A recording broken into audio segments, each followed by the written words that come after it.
नमस्कार, मैं अश्विनी। क्या महात्मा गांधी की हत्या के पीछे राष्ट्रीय स्वयंसेवक संघ या संघ से जुड़े लोग जिम्मेदार हैं? ये सवाल एक बार फिर से राहुल गांधी ने ट्वीट के जरिए छेड़ दिया। दरअसल 2014 में महाराष्ट्र के भिवंडी में दिए अपने भाषण के बाद राहुल गांधी मानहानि के मुकदमे का सुप्रीम कोर्ट में सामना कर रहे हैं, लेकिन इस बीच राहुल गांधी का ट्वीट फिर से उन्हें विवादों के साथ जोड़ने में लगा है। इस बार राहुल ने आरएसएस के खिलाफ अपने बयानों को लड़ाई बताते हुए इसे जारी रखने का ऐलान किया। राहुल के मुताबिक संघ का एजेंडा विभाजनकारी और नफरत फैलाने वाला है, तो दूसरी ओर कांग्रेस के कई दिग्गज नेता राहुल गांधी का समर्थन कर चुके हैं। पर यह मसला फिर क्यों उछला और क्या इसके पीछे बीजेपी को घेरने के साथ ही उत्तर प्रदेश के आने वाले चुनाव की भी साथ बड़ी वजह हो सकती है? तफसील से बात होगी खास मेहमानों के साथ। जारी रहेगा बिग फाइट लाइव। सीधा सा सवाल राहुल गांधी को लेकर है और उनके ताजा बयानों को लेकर है। क्या राहुल गांधी ने आरएसएस पर सीधा हमला करके पार्टी की रणनीति को बदला है? firstindianews.com पर हमें आपकी राय का इंतजार रहेगा। इसके साथ साथ फेसबुक या फिर ट्विटर पर आप बता सकते हैं कि इस सवाल पर आज आपने क्या सोचा है। जाहिर है कई सवाल यहां पर निकल कर आ जाते हैं, क्योंकि राहुल गांधी सीधा इस बार आरएसएस पर हमलावर होते हैं। उनके आरोप ट्विटर से लेकर चुनावी सभाओं के बीच में या फिर पार्टी के मंच पर आरएसएस के लिए होते हैं। तो समझने की बात होगी। खास पैनल से आपको मुखातिब करा देते हैं। बिग फाइट लाइव में बीजेपी नेता मनीष पारीक जी हमारे साथ जुड़ चुके हैं। कांग्रेस नेता अर्चना शर्मा जी हमारे साथ हैं। राजस्थान यूनिवर्सिटी के पूर्व कुलपति केएल कमल साहब हमारे साथ हैं। आरएसएस विचारक सुरेश उपाध्याय जी हमारे साथ हैं और वरिष्ठ पत्रकार मनीष कोधा जी बातचीत में हमारे साथ मौजूद हैं। आप सभी का बहुत बहुत स्वागत है। सबसे पहले मैं सुरेश उपाध्याय साहब आपका कमेंट चाहूंगा। राहुल गांधी ने जो ट्वीट किया है कल, उसको लेकर आरएसएस का क्या विचार है? मानहानि का मुकदमा क्योंकि पहले से जारी है। पहली बात यहाँ से शुरू करूँगा मैं कि राहुल गांधी ने जो आरोप लगाया है वह आरएसएस के ऊपर निराधार है। आरएसएस अपने काम में हत्या हिंसा का कोई स्थान नहीं है और नाथूराम गॉडसे ने जो गांधी जी की हत्या की है उसके पक्ष में उस कृत्य को किसी भी कीमत पर न पहले सही मानती थी न आज सही मानती है। ये स्पष्ट करते हुए अपनी बात आगे रखता हूँ। नाथूराम गॉडसे ने गांधी जी की 30 जनवरी को हत्या की और उसकी ट्रायल हुई। उस ट्रायल में नाथूराम गॉडसे ने गांधी जी की हत्या करने के कारण बताए और वो खुद उसने अपना केस खुद लड़ा है। और उसके जो खोसला जो चीफ जस्टिस थे जो सुनवाई कर रहे थे, उन्होंने सुनने के बाद उसमें कहा है निर्णय में, ये सब ऑन रिकॉर्ड है कि अगर ये जूरी का निर्णय होता जैसा अमेरिका में होता है तो उस जूरी का निर्णय नाथूराम गॉडसे के कारण सहित छोड़ने के पक्ष में हो सकता था। नाथूराम गॉडसे ने स्वयं जो स्वीकार किया है उसके कारण बताए। उसने कारण जो गांधी जी के मारने के लिए बताए हैं कि गांधी जी ने पहला कारण गिनाया, उसने डायर का पब्लिक ट्रायल करना चाहिए, ऐसी पब्लिक की मांग थी, कांग्रेस की मांग थी, गांधी जी ने विरोध किया। आरएसएस जूरी के मत से सहमत है? जो तर्क मैंने पहले ही कहा है आरएसएस संघ, मैं हत्या की बात नहीं कर रहा, मैं विचारों की बात कर रहा हूं। संघ का विचार गांधी जी की हत्या के पक्ष में नहीं है। नाथूराम गॉडसे के कृत्य को संघ स्वीकार नहीं है, उसके कृत्य को सही नहीं मानता है। बात मैंने यहीं से शुरू की है। लेकिन गांधी जी की हत्या के पीछे जो आरएसएस का जो कारण लिया जा रहा है, जो हत्या के बाद जो 48 में हुआ, तो उसके बाद सन 1990 तक जो राष्ट्रवाद था, जो देश का एक तरफ था, वो एक तरफ चला गया। शुद्ध रूप से गांधी जी की हत्या का उस समय जितना दुरुपयोग कांग्रेस ने सत्ता में आने के लिए किया, राष्ट्रवाद पूरा खिसक के चला गया, कहीं दिखाई नहीं जाके। हिंदुत्व 1990 तक कोई नाम लेने के लिए तैयार नहीं था, आज भी लगभग वही किया जा रहा है। तो गांधी जी की हत्या का सबसे ज़्यादा दुरुपयोग कांग्रेस ने किया है, आरएसएस का कोई लेना देना नहीं है। और नाथूराम गॉडसे ने उसको मारा है, उसके व्यक्तिगत कारण उसने बताए हैं और उस कारण में जिन जो 5 लोग है कांग्रेस से, मैं जानना चाहूंगा कांग्रेस के आरएसएस पे लगने वाले आरोपों के पीछे अर्चना जी वजह क्या है? देखिए अश्विनी जी, मैं आरएसएस के प्रतिनिधि बैठे, मैं विस्मित हूँ कि उन्होंने जब इस पूरे बयान को दिया तो कुछ ना कुछ या कह सकते किसी स्तर पर, चाहे न्यूनतम स्तर पर ही, उन्होंने नाथूराम गॉडसे की उस कृत्य को, जो कि जघन्य अपराध की श्रेणी में आता है और जो एक आतंकवादी कहलाया गया, पहला भारत का आतंकवादी कहा गया इतिहास में, उसके उस कृत्य को जस्टिफाई करने का भी प्रयास किया यहाँ पर। अब सबसे बड़ा प्रश्न तो है कि क्या महात्मा गांधी राष्ट्रपिता नहीं?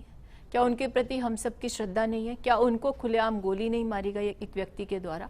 और जूरी क्या कहती क्या नहीं कहती, ये तो निर्भया कांड के अपराधियों के लिए भी लोग कह सकते हैं कि मानवीय मूल्यों पर उनको बख्श दिया जाए। लेकिन सच्चाई ये है कि महात्मा गांधी ने स्वतंत्रता के आंदोलन को चलाया, हमें स्वतंत्रता दिलाई, पूरे भारत ने उनको सिर माथे पे रखा, उनके प्रति श्रद्धा व्यक्त की और वो हमारे राष्ट्रपिता हैं। उनके हत्यारे को किसी भी सूरत में किसी भी विचारधारा से जुड़े होने के कारण यदि क्रिटिसिज्म किया जाता है तो उसको स्वीकार किया जाना चाहिए, क्योंकि वो हत्या हुई थी, वो सच्चाई थी। और जो उसके नेपथ्य में जाकर जस्टिफिकेशन दिया जा रहा है कि जनरल डायर के जो बातें थी या जो भी था जो ये कहना चाह रहे, आप उस मेरे ख्याल से उस ट्वीट से वाकिफ होंगी जो राहुल गांधी ने कल किया, जिसमें कहा गया कि मैं नफरत फैलाने वाली, समाज को बांटने वाली ताकतों के खिलाफ हमेशा अपनी लड़ाई को जारी रखूंगा। और फिर 2014 वाला एक वीडियो अटैच किया गया जिसमें आरएसएस का जिक्र किया गया। देखिए, राहुल गांधी जी ने जो ट्वीट किया उसमें 100% सच्चाई है। आज पूरा देश जो राष्ट्रीयता की बात करते हैं वो शायद भूल गए कि वो नेशनलिज्म और पेट्रियाटिज्म में क्या अंतर होता है, उसके विभेद को प्रस्तुत करके देश में ऐसी स्थितियों को उत्पन्न कर रहे हैं जिसके लिए एक लंबे मौन के बाद प्रधानमंत्री को खुद सफाई देनी पड़ी। आज गौ हत्या के बात को लेकर के और तथाकथित गौरक्षक जैसे वितंडा फैला करके बैठे हुए और जैसी गौ माता की दुर्दशा प्रदेश में हो रही है, ये सारी बातें इस बात को प्रमाणित करती हैं कि चेहरा जो बोलता कुछ और है, उसके पीछे की सच्चाई कुछ और है। हम ये नहीं कहते कि हमें आरएसएस की विचारधारा के एकदम खुल करके विरोध करना या हम उनकी विचारधारा से सहमत नहीं है इसलिए हमारे दुश्मन है, लेकिन जो सच्चाई है उसे स्वीकार करना पड़ेगा। कि इतिहास को भी देखेंगे आप चल करके तो स्वतंत्रता आंदोलन के बाद जिस आरएसएस की हम बात करते हैं उसने हमेशा कांग्रेस की खिलाफत की। उन्होंने देश में ऐसी स्थितियों के उत्पन्न करने या उसके निर्माण में सहयोग दिया जो विद्वेष फैला सकता है, जो एक तरह से भाईचारे के खिलाफ हो सकता है। आपका इशारा है कि राजनीतिक मूवमेंट में यहाँ पर आरएसएस की भूमिका नजर आने लगी है। देखिए, राजनीतिक मूवमेंट में आरएसएस की भूमिका कब नहीं थी मेरे समझ से पर है। जब अखिल भारतीय विद्यार्थी परिषद के विद्यार्थी जीतते हैं तब तो वो भारतीय जनता पार्टी का अभिन्न अंग हो जाते हैं, और जब वो हारते हैं तो भारतीय जनता पार्टी का उनसे कोई सरोकार नहीं है, वो उनका फ्रंटल ऑर्गेनाइजेशन। चलिए मैं फिर रुक करूंगा आपका कमल साहब, आपसे मैं समझना चाहता हूँ ये जो पसोपेश वाली स्थिति है दोनों पार्टियों के बीच में, एक तरफ इल्जाम ये लगता है कि आरएसएस को बदनाम किया जा रहा है, दूसरी तरफ कांग्रेस कहती है कि आरएसएस के लिए जो कहा जा रहा है वो ठीक है। स्थिति कहां पर आकर रुक जाती है? कौन सियासत कर रहा है और कौन इस सियासत का शिकार हो रहा है? मेरा निवेदन यह है कि जब हम बोलें तो कुछ तथ्य सामने होने चाहिए और ऐसे तथ्य होने चाहिए जिनको काट नहीं सके, जिसका आधार होना चाहिए। अब राहुल जी ने जो कहा है उसके पीछे उनको बताना चाहिए कि जिसने हत्या की है मतलब वो आरएसएस बैकग्राउंड का था या नहीं था।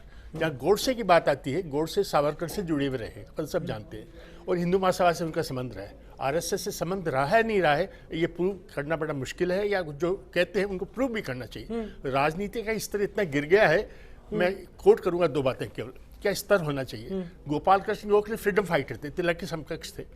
उनके बारे में कहा जाता है कि he has the neck of saying the hardest thing the softest language.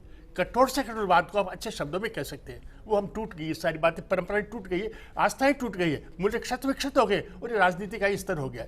मैं कहना चाहूँगा कि जो आचार्य कृपलानी पहला force vote of no confidence Nehru सरकार के खिलाफ लाए थे, आचार्य कृपलानी के साथ 3 लोग थे, प्रजा सोशलिस्ट पार्टी उन्होंने बनाई थी, और नेहरू जी के साथ 365 लोग थे। नेहरू जी ने एक बात को ध्यान से सुन करके एक एक प्रश्न का जवाब दिया था। तो वैल्यूज तो ये होनी चाहिए कि आप जो विपक्ष में बोल रहा है उसका आप सम्मान करें। मुझे दुख होता है कई बार कि फ्रीडम मूवमेंट को आप खत्म करना चाहते हैं, जैसे हुआ ही नहीं, मतलब फ्रीडम मूवमेंट हुआ ही नहीं। जैसे आज़ादी उसके बाद से चालू हुई है, मतलब 47 के बाद से चालू हुई है, जैसे उसके पहले इतिहास ही नहीं था।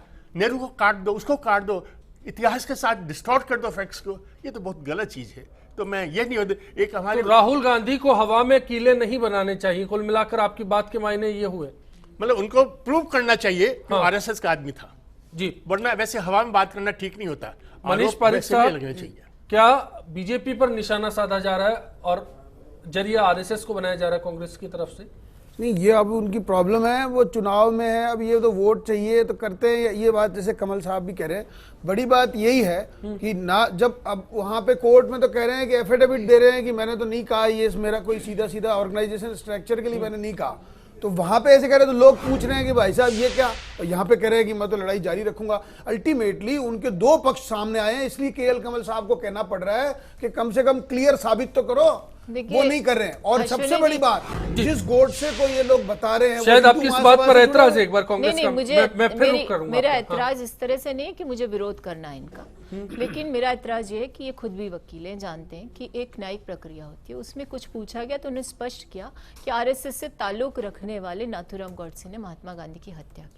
वो उन्होंने ताल्लुक ये तो भी, हिंदू महासभा से था उनका, लेकिन वो स्वयं सेवक भी थे। ये ये क्या आप बात हुई? इतिहास के पन्ने पलटिए, ये वो तो स्वयं बात हुई सेवक ना, भी इसलिए थे। आप पूरे दूसरी बात ऑर्गेनाइजेशन ये को कि कह वो दो आप। ट्वीट करके उन्होंने जो यदि भाषण देश दिया को भिवंडी में, आश्वस्त करना उसमें चाहते उन्होंने हैं कहा कि RSS वाले विघटनकारी लोगों ने- ताकतें जो मेरा स्वतंत्रता निवेदन नहीं है, संग्राम अर्चना में जी। योगदान नहीं दे पाई मेरी बात और सुनो। उससे विचलित होकर कि भारत स्वतंत्र हो गया, कैसे विस्मित करने वाली बात है, किसने उसे कहा? बौखला करके किसने कहा? और वो इस तरह का षड्यंत्र रचते गांधी रहे और जी तो आज आदर्श तक है हमारे, रचते हैं। रघुपति उन राघव लोगों के खिलाफ राजा तो राम काम गाते करना थे, दिक्कत पड़ेगा तो ना। कांग्रेस को है। नहीं, हमें कोई दिक्कत स्वदेशी नहीं के है। पुरोधा है गांधी आज जी आप- और वो RSS मनीष की जी, लाइन आपको टाइमलाइन में आपको शामिल थोड़ा है। सा इतिहास क्या वर्तमान का भी ज्ञान होना चाहिए। दोनों ज्ञान है। आज आपका आप जो कह RSS रहे हो राहुल जब गांधी जी के नरेंद्र पास मोदी जवाब के नहीं है, स्टैंड के वो लिए मुकर रहे हैं, अपना वो मुद्दा यू टर्न बदलता ले है रहे हैं, और उसके आप बाद उनको कहता बचाने है आए कि हो यहाँ। अम्बेडकर और और अब इसलिए सरदार चाहिए यूपी पटेल के को चुनाव हरा आ चुके गए, हैं, इसलिए बार गांधी जी बार को उसको कैसे ट्वीट लाना कर रहे है, हैं उसी उसके लिए बात को। एजेंसी ये हायर सीधी सीधी करेंगे, बात है। मीडिएटर हायर करेंगे, तो आप तो विचारधारा से भटके हुए लोग हो। कौन भटके हुए आपसे लोग हैं? आप सच्चाई कैसे कह सकते हो आप नहीं विचारधारा निकल से? सकते और चुनाव आपने की करी बात आप बदमाशी करते उसमें। हो, तो गांधी चुनाव जी तो के आपके टाइम सामने, ये केएल चुनाव कमल के साहब भी परिदृश्य में जानते आप हैं, बैकफुट जब करो। मदन लाल आपके पावा ने RSS को 20 stand लेना जनवरी पड़ता है को गौरक्षकों के खिलाफ जो खुद अब की ये तो कोई विचारधारा बात से ही नहीं है। ताल्लुक रखते हैं।